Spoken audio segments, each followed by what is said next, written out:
ಅತ್ಯಂತ ಇಂಪಾರ್ಟೆಂಟ್ ಏನು ಅಂತ ನೀವು ನನ್ನಲ್ಲಿ ಕೇಳಿದರೆ ನನ್ನ ಉತ್ತರ ಆಗಿರುತ್ತೆ ಹೆಲ್ತ್ ಇದ್ರೇ ಎಲ್ಲ. ಹೆಲ್ತ್ ನಮ್ಮದು ಚೆನ್ನಾಗಿದೆ ಅಂತ ಹೇಳಿದರೆ ಎಲ್ಲವೂ ಕೂಡ ನಮ್ಮ ಬದುಕಲ್ಲಿ ಮಾಡಲಿಕ್ಕೆ ಸಾಧ್ಯ. ಎಲ್ಲರಿಗೂ ಕೂಡ ನಮಸ್ಕಾರ. ನಾನು ನಿಮ್ಮ ರಶ್ಮಿ ಉಳ್ಳಾಲ್ ಮಾತಾಡ್ತಾ ಇರೋದು. ಆರೋಗ್ಯ ಹೇಳುವಂಥದ್ದು ಎಷ್ಟು ಇಂಪಾರ್ಟೆಂಟ್ ಆಗಿರುತ್ತೆ ಅಂತ ಹೇಳಿದರೆ ಅದರ ವ್ಯಾಲ್ಯೂ ನಮಗೆ ಯಾವತ್ತು ಗೊತ್ತಾಗುತ್ತೆ ಅಂತ ಹೇಳಿದರೆ ಹಾಸ್ಪಿಟಲೈಸ್ಡ್ ಆದರೆ ಮಾತ್ರ. ಇನ್ನೂ ಅದರ ವ್ಯಾಲ್ಯೂ ಗೊತ್ತಾಗಬೇಕಾ? ಯಾವಾಗಾದರೂ ಟೈಮ್ ಪಾಸ್ಗೋಸ್ಕರ ಹಾಸ್ಪಿಟಲ್ಗೆ ಹೋಗಿ. ಅಂದರೆ ಕೆಲವು ಜನರಿಗೆ ತುಂಬ ಟೆನ್ಷನಲ್ಲಿರ್ತಾರೆ ಆಯಿತಾ, ಲೈಫಲ್ಲಿ ಭಾಳಷ್ಟು ಪ್ರಾಬ್ಲಮ್ಸ್ ಇರುತ್ತೆ. ಅವರ ಪ್ರಾಬ್ಲಮ್ ಅವರವರಿಗೆ ಮಾತ್ರ ಸೀಮಿತ. ಈ ಫಿಲಾಸಫಿ ಹೇಳುವವರು ಎಷ್ಟು ಬೇಕಾದರೂ ಹೇಳ್ತಾ ಇರ್ಬೋದು ಅಲ್ವಾ, ಬಟ್ ಅವರಿಗೆ ಅವರ ಸಮಸ್ಯೆ ದೊಡ್ಡದಾಗಿರುತ್ತೆ. ಅದು ಹಣದ್ದಾಗಿರ್ಬೋದು, ರಿಲೇಷನ್ಶಿಪ್ ಆಗಿರ್ಬೋದು, ಅಥವಾ ಮೋಸ ಹೋಗಿರುವಂಥದ್ದಾಗಿರ್ಬೋದು, ಅಥವಾ ಮ್ಯಾರೇಜ್ ಲೈಫಲ್ಲಿ ಅವರು ಸರಿ ಇಲ್ಲದಾಗಿರ್ಬೋದು. There are so many problems. ಎಲ್ಲರೂ ಕೂಡ ಇದ್ದೇ ಇರುತ್ತೆ. ಆಗ ಅವರು ಒಂದೇ ವಿಚಾರದ ಬಗ್ಗೆ ಮಾತಾಡ್ತಾ ಇರ್ತಾರೆ. ಅವರ ಪ್ರಾಬ್ಲಮ್ಸ್ ಪ್ರಸ್ತುತ ಏನು ನಡೀತಾ ಇದೆ ಅದ್ರ ಬಗ್ಗೆ ತುಂಬ ಮಾತಾಡ್ತಾ ಇರ್ತಾರೆ ಅವರು. ಸೊ ಆ ಟೈಮಲ್ಲಿ ನಾನೇನು ಹೇಳ್ತೀನಿ ಅಂತ ಹೇಳಿದರೆ, ಅಂಥ ಜನರಿಗೆ ಯಾವ ಪಾಲಿಸಿ, ಯಾವುದೂ ವಿಚಾರಗಳು ನಾವು ಹೇಳಿದ್ದು ಅವರಿಗೆ ವರ್ಕೌಟ್ ಆಗಿಲ್ಲ ಅಂತ ಹೇಳಿದರೆ, ಒಂದು ಸಲ ICU ಕಡೆ ಸ್ವಲ್ಪ ಹೋಗಿ ಬನ್ನಿ, ಅಥವಾ ಒಂದು ಜನರಲ್ ವಾರ್ಡ್ಗೆ ಹೋಗಿ ಬನ್ನಿ. ಹಾಸ್ಪಿಟಲನ್ನು ಸುತ್ತಾಡಿ ಒಂದು 1 ಅವರ್ ಅಥವಾ ಒಂದು half an hour time spend ಮಾಡಿ. ದ ರಿಯಾಲಿಟಿ ಆಫ್ ಲೈಫ್ ಇದೆಯಲ್ಲ ನಿಮಗೆ ತುಂಬ ಚೆನ್ನಾಗಿ ಗೊತ್ತಾಗುತ್ತೆ. ಒಂದು ಹಾಸ್ಪಿಟಲ್ ಅಂತ ಹೇಳಿದರೆ ಬಿಲ್ ಪೇಮೆಂಟ್ ಮಾಡಲಿಕ್ಕೆ ಕಷ್ಟ ಆಗೋದು. ಹೆಲ್ತಲ್ಲಿ ನಾನು ಬದುಕಬೇಕು ಹೇಳುವಂತಹ ಒಂದು ಎಗ್ರೆಷನ್ ಅವರಿಗಿದೆ. ಬಟ್ ದೇವರು ಅದು ಯಾಕೆ ಕೆಲವರಿಗೆ ಆ ರೀತಿ ಮಾಡ್ತಾರೆ ಗೊತ್ತಾಗಲ್ಲ. ಅಸಹಾಯಕರಾಗಿರ್ತಾರೆ. ಅವರಿಗೆ ದುಡ್ಡಿನ ಪ್ರಾಬ್ಲಮ್ ಆಗಿರ್ಬೋದು, ಅಥವಾ ದುಡ್ಡಿದ್ರೂ ಕೂಡ ಅವರ ಜೀವನ ಉಳಿಸ್ಲಿಕ್ಕೆ ಕಷ್ಟ ಆಗಿರಬಹುದು, ಅಥವಾ ಅಲ್ಲಿ ಒಂದು ವೇಟ್ ಮಾಡುವಂಥದ್ದು, ಅಥವಾ ಡಿಸ್ಚಾರ್ಜ್ ಹೇಳುವಂತಹ ಒಂದು ಪದ ಅವರ ಕಿವಿಗೆ ಬೀಳುವಂಥದ್ದಾಗಿರ್ಬೋದು, ಅಥವಾ ಆ ಆ್ಯಂಬುಲೆನ್ಸ್ ಸೌಂಡನ್ನು ಇನ್ನು ಬದುಕಲ್ಲಿ ನಾನು ಕೇಳಲೇಬಾರ್ದು ಹೇಳುವಂತಹ ಒಂದು ಮನೋಭಾವನೆ ಆಗಿರ್ಬೋದು.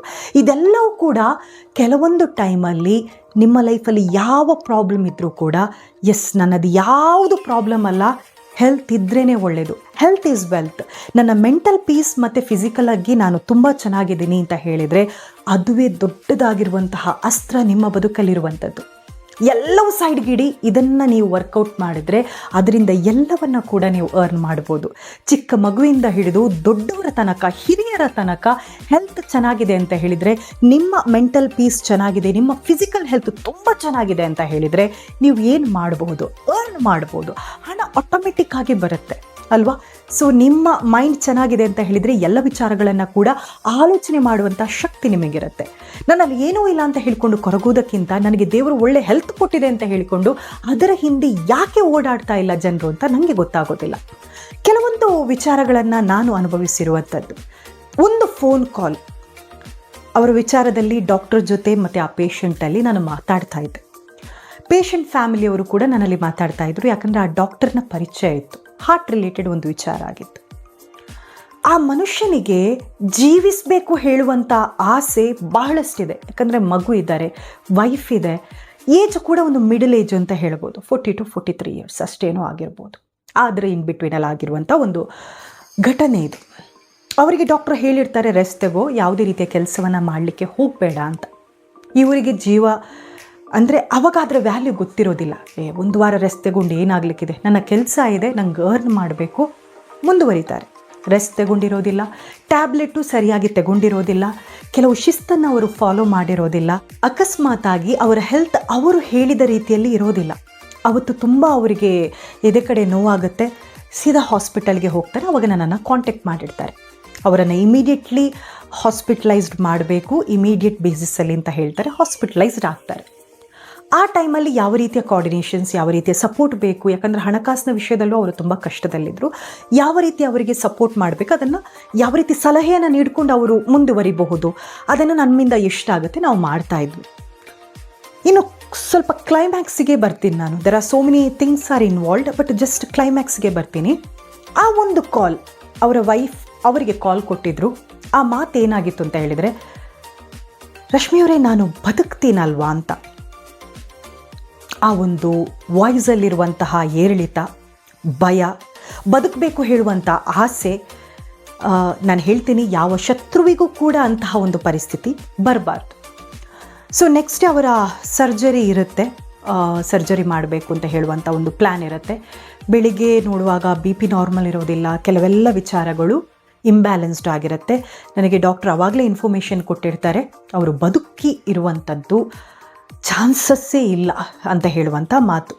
ಅವತ್ತು 1 ಡೇ ಬಿಫೋರ್ ಒಂದು 6 o'clock ಅವರಲ್ಲಿ ಮಾತಾಡಿರುವಂಥದ್ದು ನನಗೆ ಫುಲ್ ನೈಟ್ ಅದೇ ಆಲೋಚನೆ ಮಾಡ್ತಾ ಇದ್ದೆ. ದೇವರು ಅವ್ರಿಗೆ ಏನೇ ಆಗಲಿ ಒಂದು ಅವಕಾಶ ಕೊಟ್ಬಿಡಿ, ಅವರನ್ನು ಬದುಕಲಿಕ್ಕೆ ಒಂದು ಅವಕಾಶ ಅವರಿಗೆ ಮಾಡಿಕೊಡಿ ಹೇಳುವಂಥ ಒಂದು ಪ್ರಾರ್ಥನೆ ಆಗಿತ್ತು. ಅದಕ್ಕೇನು ಮಾಡಲಿಕ್ಕಾಗುತ್ತೆ, ಖಂಡಿತವಾಗಿಯೂ ಮಾಡ್ತೀವಿ. ಬಟ್ ಅವರ ಬಾಡಿ ಸಪೋರ್ಟ್ ಆಗಬೇಕಲ್ಲ. ಸರ್ಜರಿ ಮಾಡಬೇಕು ಅಂತ ಹೇಳಿದರೆ ಬಾಡಿ ನಾವು ಹೇಳಿದಾಗೆ ಕೇಳಬೇಕು. ಬಟ್ ಅದು ಕೇಳಿಲ್ಲ ಅಂತ ಹೇಳಿದರೆ, ಆ ಪ್ರೋಟೋಕಾಲ್ ಫಾಲೋ ಆಗಿಲ್ಲ ಅಂತ ಹೇಳಿದರೆ ಸರ್ಜರಿ ಮಾಡಲಿಕ್ಕೆ ಆಗೋದಿಲ್ಲ.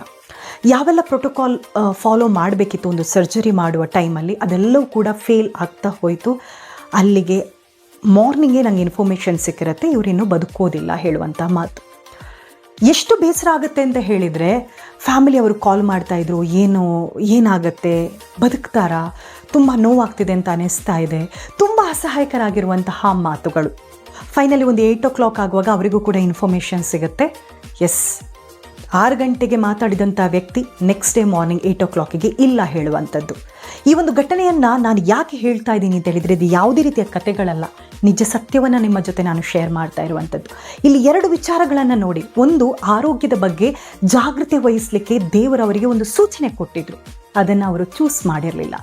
ಸೆಕೆಂಡ್ ಒನ್, ನೀವು ಆರೋಗ್ಯವಂತರಾಗಿದ್ದರೂ ಕೂಡ ಬಹಳಷ್ಟು ವಿಚಾರಗಳನ್ನು ಮಾಡ್ಬೋದು ಹೇಳುವಂಥ ತಿಳುವಳಿಕೆ ಸ್ವಲ್ಪ ಕಮ್ಮಿ ಇತ್ತು. ಹಾಗಾಗಿ 1 ವಾರ ಗ್ಯಾಪಲ್ಲಿ ಅವರವರ ಜೀವವನ್ನು ಕಳೆದುಕೊಂಡಿರ್ತಾರೆ.